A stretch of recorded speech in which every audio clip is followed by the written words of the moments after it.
say good day to you this day of your time. How are you all? Once again, we will take this opportunity, first of all, to thank each and every one of you for allowing this transmission to occur through this particular window and in this particular method at this time. Once again, each and every time, your civilization allows our civilization to communicate with you in this manner.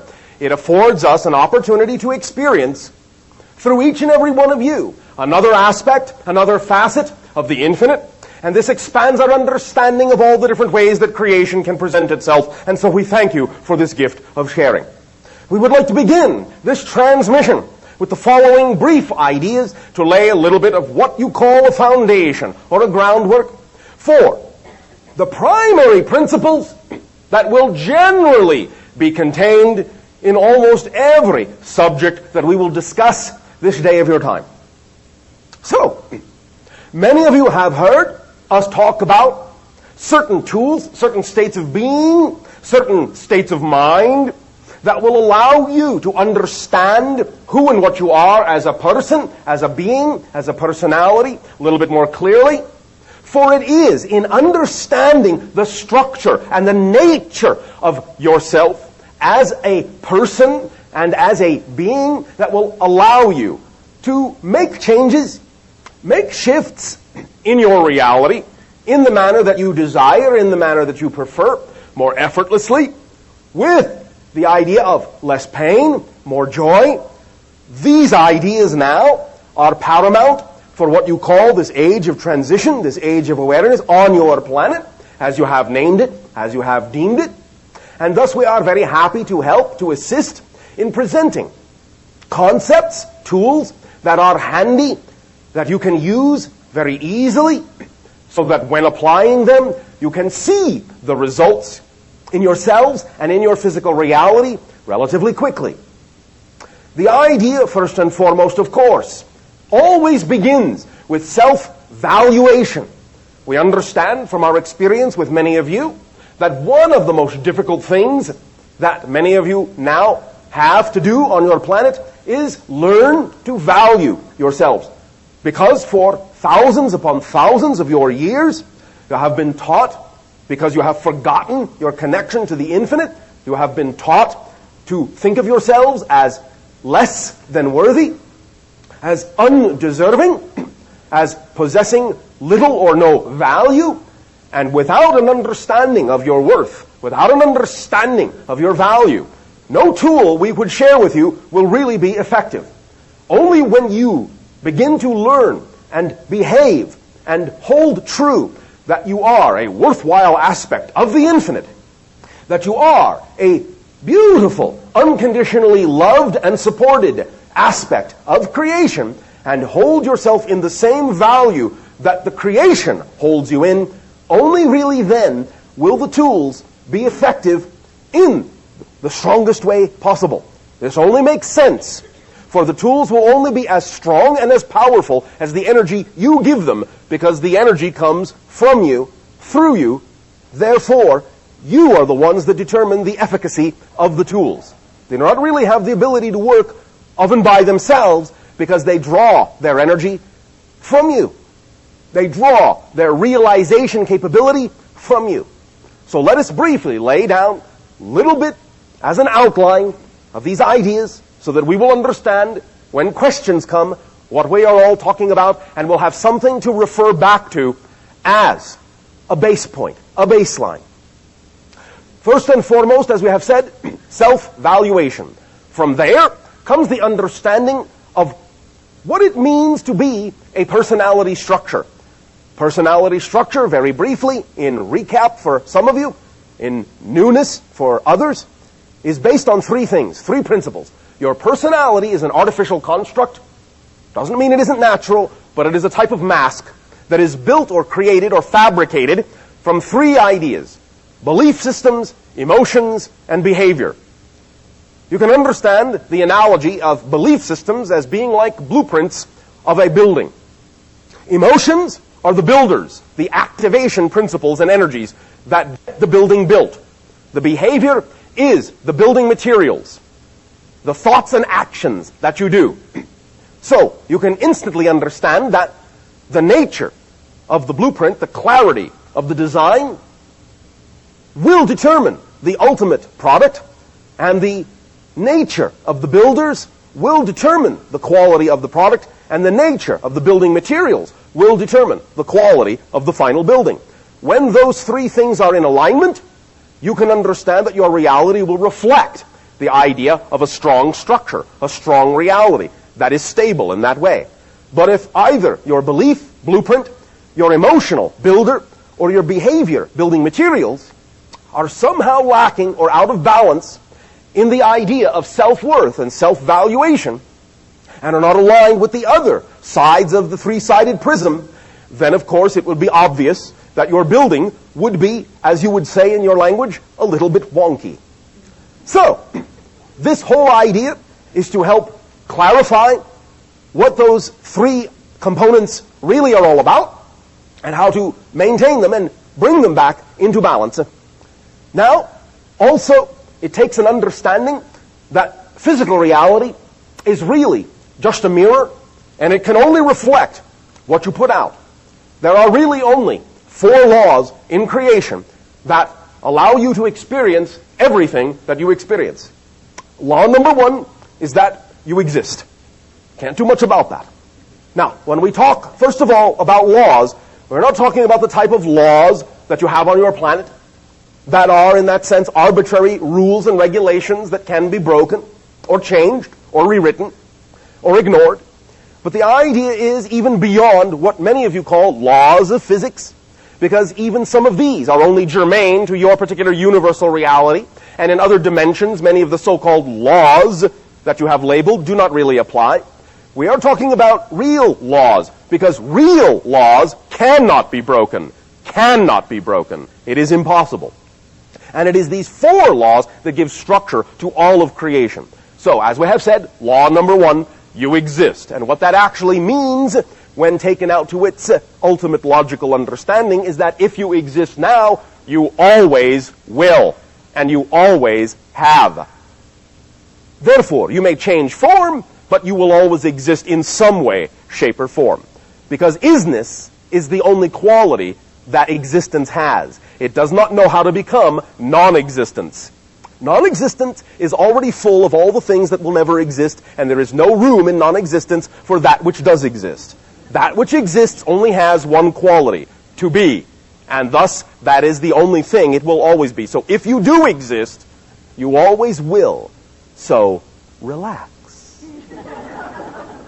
Law number 2. The one is the all, and the all are the one. And this simply means that all of the pieces together form the one.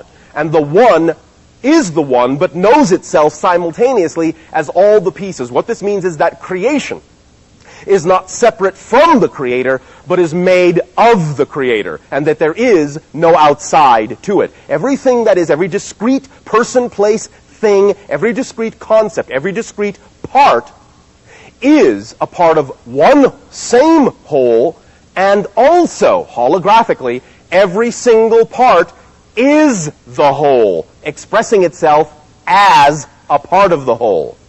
So the second law, the one is all, the all are one. Law 3, what you put out is what you get back. Very simple. The energy you give off, based on your beliefs, your emotions, your behaviors, the vibrational frequency you give off is what determines the kind of reality experience you have. Because physical reality doesn't exist except as a reflection of what you strongly believe is true for you. That is all physical reality is. It is literally like a mirror. If you are looking in a mirror and you see your face with a frown on it, you know that you don't go over to the mirror and try to force the reflection to smile. You know that if you want to see the reflection smile, you must smile first. There is no way to change the reflection without you smiling first. But you can also conversely understand that when you decide to smile, the reflection has no choice but to return the smile, because it doesn't have a mind of its own. So the idea to understand is that physical reality very much is really like a mirror. It will not change until you do first.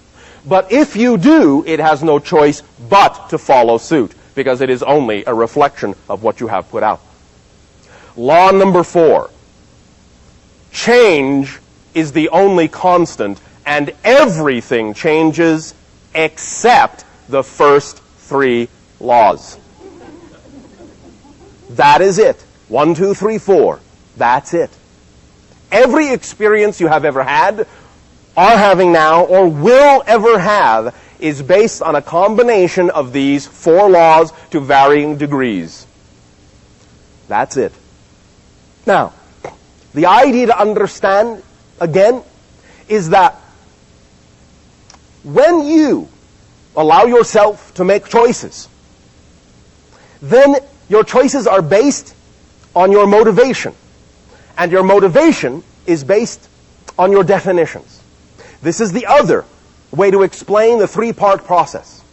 Your behavior, your choices, are based on your motivations, your emotions, which stem from your definitions, which are your beliefs.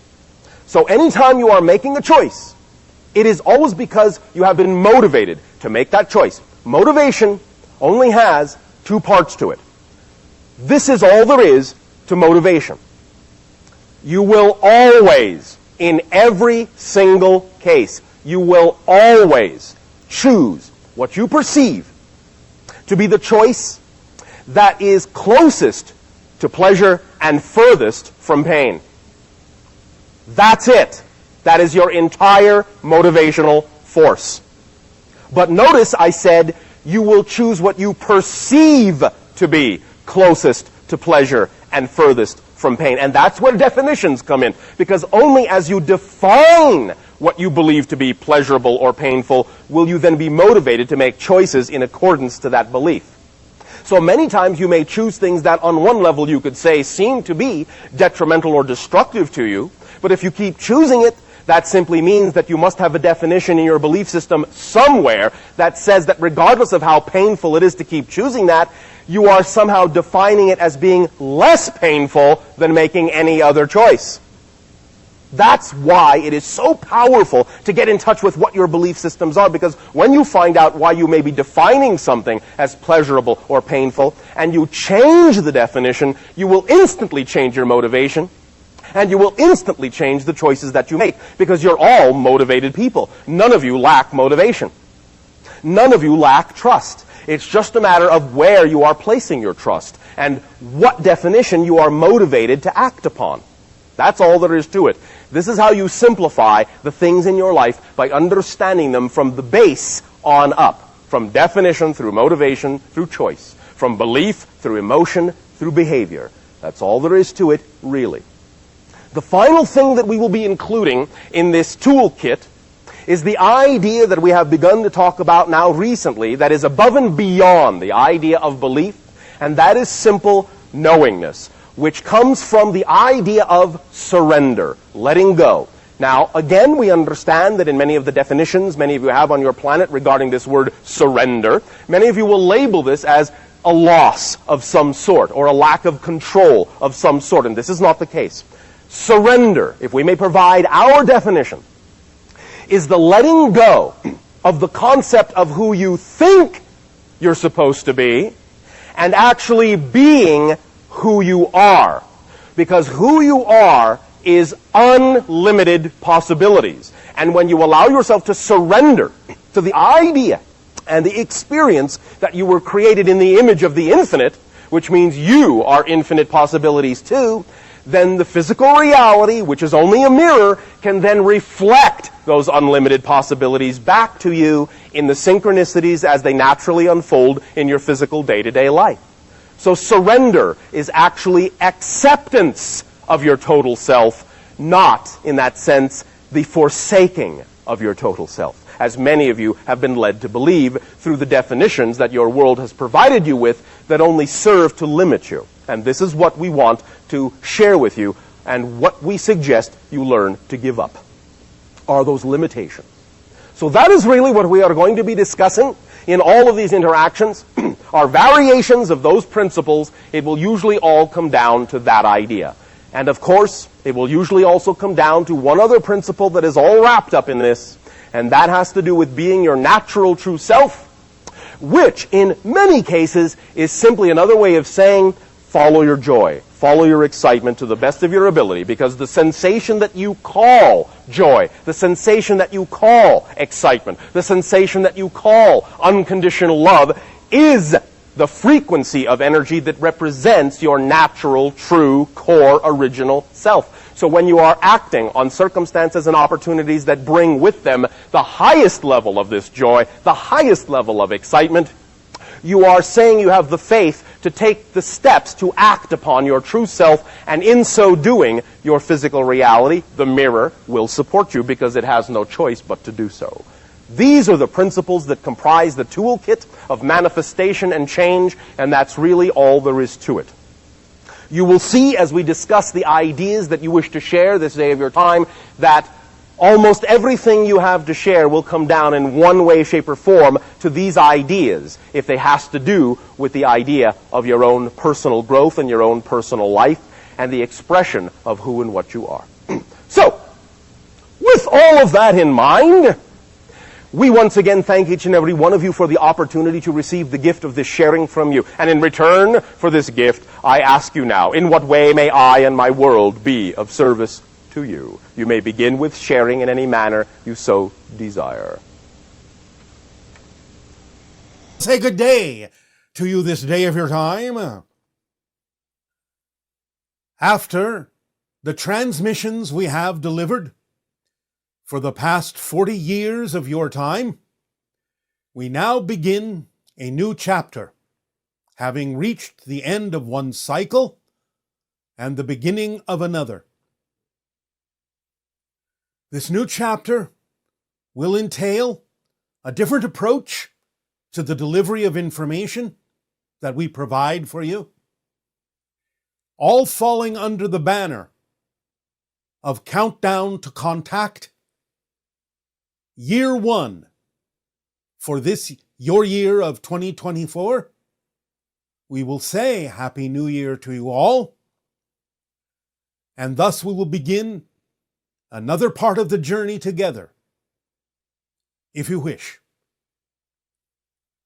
For this year, each subsequent transmission will be titled Countdown to Contact, Year 1, Interstellar Alliance Social Experiment. For the first month, next month, it will be Step 1. This Interstellar Alliance Social Experiment, Step 1, and the subsequent steps in the following months that will be delivered intermittently, will be all about providing you with exercises and actions that you can take that will align you more clearly with the vibrational frequency of the Interstellar Alliance as preparation for the idea of open contact. These steps, this social experiment, will involve your willingness to take certain actions that we will describe that will be challenging for some of you to apply into your society. This doesn't mean that you have to do what we will suggest, but if you are willing to take the steps that we will outline, it will bring you into closer vibrational connection with the idea of open contact and the idea of the frequency of the Interstellar Alliance. In this particular transmission, we are simply preparing you to take these steps by announcing them and letting you know that we will be providing this information in the next transmission and the subsequent upcoming transmissions thereafter. Each of these steps will be a challenging introduction, a challenging series of actions for you to take in your society that in many cases may be asking you to go beyond what are typical bounds in your society, to reveal yourselves as aligned with the idea of an interstellar alliance. Again, none of you have to do this, but your willingness to do so will make you more aligned with the Interstellar Alliance, and the probability will increase of open contact for you. We understand that this can be challenging in your society, for many of the suggestions will be contrary to what you are used to doing.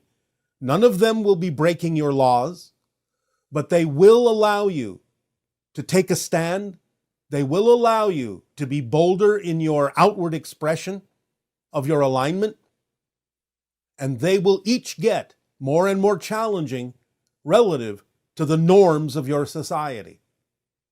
But this is important now in this new cycle, this countdown to contact, year 1, for you to step up the game, as you say, and in your language, walk the talk, as you say, that will allow you bit by bit, step by step, to interject into your society the idea, the notion, and the consciousness of the existence of the Interstellar Alliance, and how you, in your willingness to follow these suggestions, will allow yourselves to become essentially a citizen of the Interstellar Alliance over time, over all the steps that we will suggest.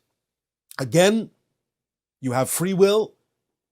There is nothing that forces you to take any of the actions we will suggest, but we will again tell you that should you be willing to do so, it will align your frequency more and more with the experience of open contact, and even more specifically with the vibration of the Interstellar Alliance, making it more and more probable on your planet for awareness to open up to our existence, the existence of other dimensions, by allowing yourselves to take the actions we will suggest that can, over time, begin to create a movement that will transform your society into one more capable of experiencing interaction with extraterrestrial, extra-dimensional, and spiritual beings of all kinds.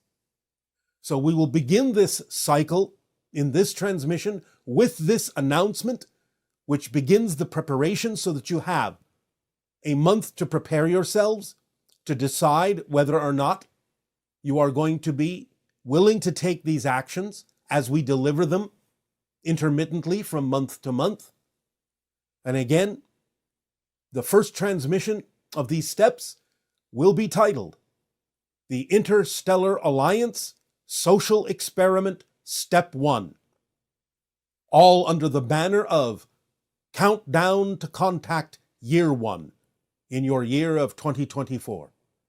This will all accelerate in the subsequent years thereafter for 3 years, and thus leading up to the probability of a contact event that can change many things upon your planet. So this transmission is simply to announce and alert you to the upcoming changes, to the new cycle of delivery of information. Much of the information we have delivered in previous transmissions will now focus in on your understanding of the formula, how metaphysics actually functions, along with the suggested actions that will be coming in the subsequent upcoming months, and altogether your understanding deepening of metaphysical concepts and the actions you will take if you are willing to follow our suggestions will again increase the probability of contact for your world globally, depending on how far you are willing to go. And again, once again, I stress, you do not have to take these actions. It is up to you and your free will. For some of them may be too challenging for some of you, may take you too far outside your society, and therefore you may not be willing to necessarily partake of these actions and these suggestions initially. But I do guarantee that if you are willing to do so, the vibrational frequency of your alignment to the Interstellar Alliance and the probability of contact will increase geometrically. So it is up to you, as always, with your free will. As we begin this new cycle of information, as this new cycle of actions begins to unfold, we invite you to ponder deeply all we have said before, taking into account all that you have learned, all that you have been willing to apply in your lives with regard to the formula and your understanding of metaphysics and spirituality that we have shared with all of you, and to streamline it now in this new cycle to make it a daily understanding, a daily application, a daily usage in every situation and circumstance in your life to truly accelerate you into this new cycle, beginning now with this year of 2024. In return for the gift you are giving us in allowing us to share this with you and the subsequent actions that are to come, I ask, in what way may we continue to be of service to you? Please begin with your questions and dialogues if you wish. There are really many parts that make this an idea of one whole. I'd like to know if there is a God and what I have been chasing my whole life on earth. You are separating the idea into this or that instead of this and that. There is one and there is all, and the one and the all are the same thing in different forms. There is one that becomes the all, that is the all, that experiences itself as the all, and there are the many things that together make up the one, but are each individually their own version, their own perspective of the one. Everything is made of God. There is nothing else to make anything from, and therefore God is everything. When people on your planet talk about the idea and the notion of God being omnipresent, you have to understand that it's not possible to be everywhere unless you're actually literally everything. Therefore, it is everything. It is every atom, every subatomic particle, every object, every molecule, everything. The space even in between the things that you think of as empty space, that is even made of God. There is nowhere where God, all that is, isn't. It is everything, it is everyone, it is everywhere, it is everywhen. All the things make it up, and it makes up all the things. After one becomes enlightened, is there any steps along one's path of spiritual development, or is this awakening the last step? Enlightenment never ends. There are always different levels to awareness and enlightenment and experiences of all that is. Even if someone imagines that they reach the so-called quote-unquote highest level of becoming one with all that is, becoming one with Source, there are still many versions of what it means to experience becoming one with Source.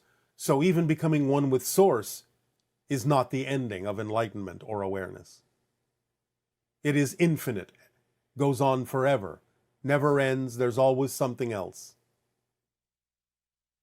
Okay, and can you please give examples of the idea of the illusion of power versus the power of the illusion?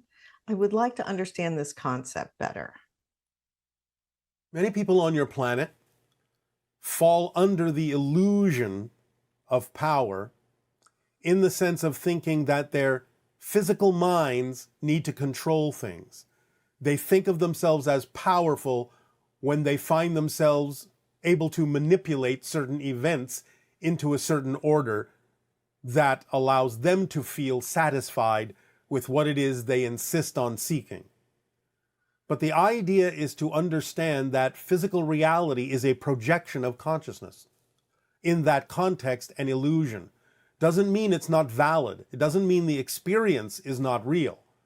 But understanding that you are already creating your reality based on your belief systems, based on what you define as true for you, is being able to utilize the power of the illusion to your benefit by going with the flow, by not being in resistance, by not attempting to force things into shape, but by understanding how to allow them to automatically fall into place using your own natural current, your own natural control built into you, rather than attempting to artificially control things through the physical mind, which it's not designed to do. It is only designed to give you an experience of physical reality, not to control it.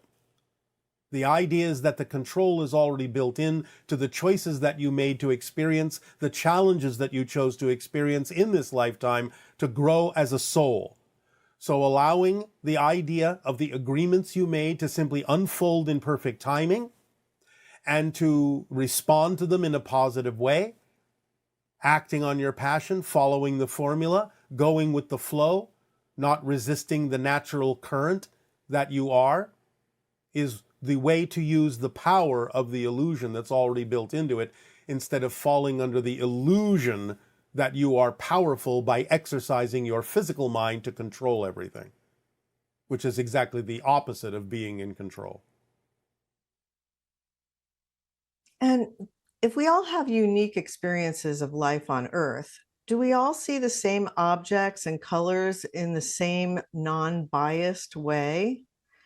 Do you, Bashar, see our Earth and objects' colors the same way we do? Or do you see everything as energy or some other state? You may have a strong sense of agreement so that what you perceive in your reality is very, very similar to what someone else may be perceiving in their reality, and therefore have a common ground, in a sense. But the idea is that you do not perceive exactly, precisely the same thing as everyone else. You all have a unique perspective. We see things also very differently than you do.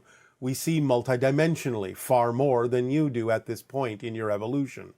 And therefore we see energy patterns. We can recognize those energy patterns as a type of language that allows us to understand how to perceive you and other beings in a very different way, on many different levels, simultaneously, even into the idea of perceiving parallel reality aspects of your being that you are connecting to, other civilizational vibrations that you are connecting to, other dimensional expressions of your greater being and your oversoul. So yes, we see you as much bigger than you see yourselves in a variety of ways and extending into a variety of dimensional realities. And when we use our imagination to interact with our hybrid children, what type of connection is actually happening? When this person is saying, when they play out the scenarios in their head, do they know that the hybrid children know they're doing this and come around? Can you explain this process a little more, because it's not tangible in their reality? The hybrid children are extremely telepathic, will often pick up on when you are thinking of them, will allow their imagination to vibrationally match the imaginary scenarios that you are picturing in your head. For those that are vibrationally compatible with the realities that benefit them, they will experience what you are imagining. For those that are not necessarily relevant to them, they will not necessarily experience those portions of your imagination. They may send back a representation of what it is that would be more likely represented by them. They can reverse the telepathy in that sense and allow you, especially in dream time, to have a more representative imagination scenario that is more in alignment with their vibration. So that can work in both directions. And you stated in a session that new children on Earth are coming through upgraded in a way that they will be able to remember the connection much faster. Yes. Please tell me the age range of these particular upgraded children. Generally speaking, most of them are in their 20s at this point, although new ones are being born all the time, and therefore there's a large age range below 20 years of age. It doesn't mean that anyone over 20 isn't also hybridized in the new way, part of a new species. But the overall average age is somewhere in the 20s of those that have been hybridized to the point where they are a relatively new species. That doesn't mean that they're all in alignment. It simply means they all have different capacities than you used to have as a species. It still depends on what they choose to do with it. It still depends upon the themes that they chose to explore as to what they are capable of recognizing within themselves, but they do have a slight advantage of being capable of remembering more of who they are as a spirit connected to Source. How they interpret it will be based on the themes they chose to explore. And could you clarify how it is that the Sasani are one of the products of the hybridization agenda, but their physical future selves seem to also be participating in it, such as yourself? I am curious if the version of the hybridization agenda that you perceive as the origin of your society is the same as the one that you're participating in. For example, you perceive your physical self as being physically involved in the creation of your own society. Are there versions of it that were created without the involvement of physical future selves? In a similar fashion, does Willa perceive that Darryl has channeled her in the past of her timeline, which will mean the information of the 5 levels of mastery was being used on Earth before they even invented it? You are confused by the science fiction convention of future and past and time travel. The idea is to understand us not so much literally as future selves, but as parallel reality interpretations, parallel reality counterparts that all exist simultaneously with your reality. So yes, we are involved, but literally speaking, we are not coming from what you would consider to be your future in a linear sense. We coexist with you right now. So the idea is to drop the notion that we're in your future, because that's not how it works. The idea of the utilization of the term future selves is simply an application to represent that we are very much more advanced than you, which you usually chalk up to the idea of a future evolutionary being. But we exist right now. So the idea is we coexist with you and are participating with you. We are not coming from the literal future in the science fiction sense. And also, the idea that the third entity is created when Darryl channels you or Yes. channels Bashar. And does that being have its own individuated soul? Of a type, yes. We will not go into detail on this at this time because it can get a little complex. But of a type, yes. Okay, and could you clarify the differences between the grays that you're referring to and the zeta reticuli? As we have mentioned from time to time, there are many factions of grays. And the reason for this primarily is that when we talked about the idea of grays coming from a parallel version of Earth and other parallel realities, you must understand that there are a multitude of grays from different parallel realities that come through to different versions of Earth. So you have a mix of grays, in a sense, that come from different origin points, all interacting to some degree in what you consider to be your reality. So the grays that are connected to zeta reticuli are not exactly the same grays that are involved primarily in our creation, in the idea of the hybridization agenda. So it gets a little bit confusing because some can cross over from one agenda to another from time to time. But there are many factions of grays that come from many different parallel realities, all coexisting simultaneously in what you consider to be your timeline. Okay, and is it accurate to say that extrasolar intelligent beings cannot develop the technology to reach Earth unless they have transcended aggressive world domination agendas and other fear-based and greed-based motivations? Does this imply that regardless of the circumstances on Earth, when they arrive, these beings will be altruistic ETs? For the most part, yes. And again, remember that those that are engaged with you will set up a vibration that would make it less likely that anything that is vibrationally incompatible with your best interests would simply not find you. You would be invisible to them because of the vibrational state of those engaged with you that are operating on a much higher frequency. Okay, and could you please explain the game hexes written about in the book Shards of the Shattered Mirror by Darryl? Yes. There is a playing field made of different hexes. You might call them electronically activated.